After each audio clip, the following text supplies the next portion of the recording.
In the article that came out in The recent death of political trailblazer Richard Rhodes closes another chapter in Atlanta's LGBTQ history.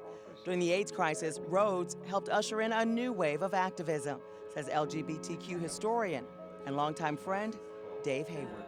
AIDS made a lot of people activists that hadn't been activists before, that needed to start organizations, and we basically needed to take care of ourselves because the government wasn't helping. In 1988, Rhodes and activist Gil Robeson were the first openly gay men to run for the Georgia House of Representatives. Rhodes fought for LGBTQ inclusion until the day he died in July following a stroke. Really, the attitude was more or less about time. And up until then, we thought that no openly LGBT person could get elected. Both lost, but a more robust political social movement was underway.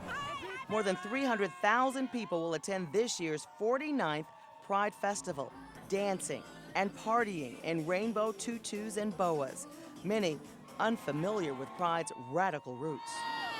The first Pride March in 1971 attracted only 125 people.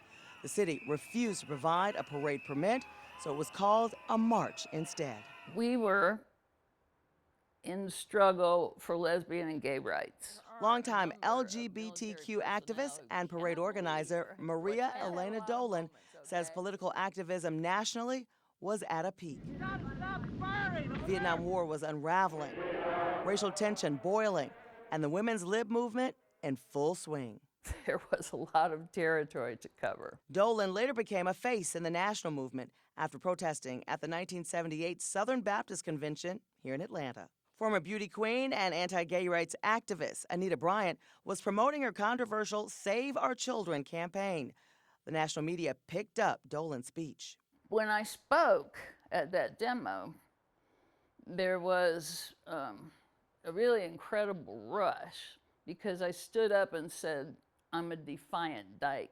Organizations were forming, catering to sexual orientation, social justice, and identity politics. The Pride Festival continued to grow, reaching tens of thousands, and by the 80s, so did the gay community. I thought all the black gay people in America lived here. Peachtree in Midtown looked much different then, says Reverend Duncan Teague, a former activist. There were gay bars on both sides of the street for like 4 or 5 blocks. We weren't yet preoccupied with the epidemic, so it was fun. The hysteria and prejudice surrounding the AIDS crisis forced the LGBTQ community to fight even harder, says Teague.